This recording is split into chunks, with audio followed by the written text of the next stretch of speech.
Alors, je suis avocat de formation, j'ai exercé pendant quelques années en cabinet avant de me rendre compte que c'était pas une atmosphère de travail qui me correspondait et j'ai voulu me rapprocher de l'entreprise.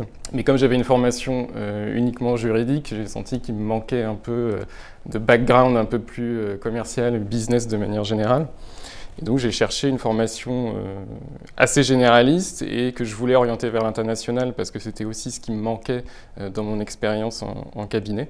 Et c'est aussi dans ce cadre-là que je suis rentré dans l'entreprise dans laquelle je travaille actuellement, qui est Renault Sport Racing. Donc le travail, c'est beaucoup de rédaction, négociation des contrats commerciaux dans un secteur d'activité qui est le sport automobile, qui est très particulier, qui est très intense, qui est très exigeant, mais qui est passionnant.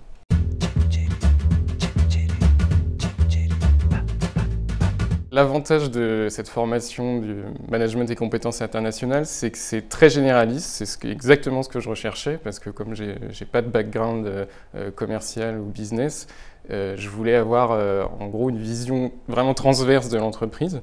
Et c'est vraiment ce que j'ai trouvé. Enfin, les matières sont très variées, ça va du marketing, à la compta, à la finance. Et je me suis rendu compte en fait que toutes ces matières m'ont servi à un moment ou à un autre. Même en tant que juriste, les interlocuteurs ils peuvent être très business, commercial, marketing, communication, finance, compta. Et avoir cette connaissance assez large de l'entreprise, avoir eu des cours dans toutes ces matières-là, ça m'aide aujourd'hui à mieux comprendre les enjeux des opérationnels, à mieux répondre à leurs besoins. Et je pense que ça fait de moi aujourd'hui un meilleur juriste que je l'étais avant.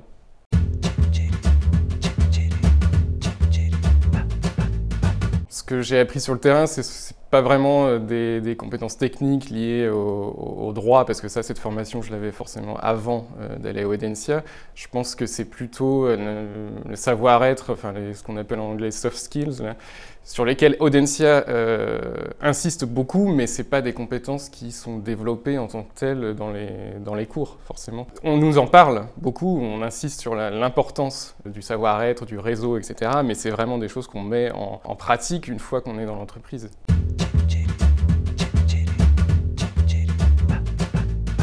Les compétences internationales, ça me sert beaucoup parce que mon travail est quasi exclusivement orienté vers l'international. Déjà, je pense que 90% du travail est en anglais en tant que tel. Apprendre à travailler avec des gens d'une autre culture, c'est quelque chose qu'on évoque dans le cadre de cette formation et qui est très utile quand on évolue dans un contexte international. Apprendre à travailler en groupe avec des gens qui sont de cultures différentes, c'est pas forcément évident. La promo est souvent assez cosmopolite avec des gens d'univers différents, donc ça permet vraiment de s'adapter aux gens, aux cultures qu'on rencontre après dans l'entreprise.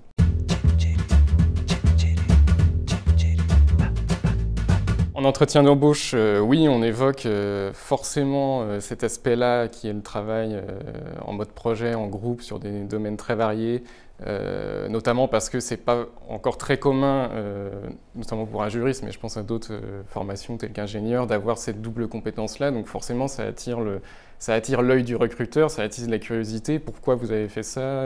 Comment ça s'est passé? Dans le cadre du master management et compétences internationales, un des éléments essentiels, c'est un projet qu'on mène tout au long des 6 mois de cours. En l'occurrence, c'était sur l'implantation d'une entreprise à l'étranger, donc c'était une étude de faisabilité. Je sais que, moi, en tant qu'avocat, le travail en équipe, je l'avais un peu perdu, et là, je l'ai clairement retrouvé dans le cadre de cette formation.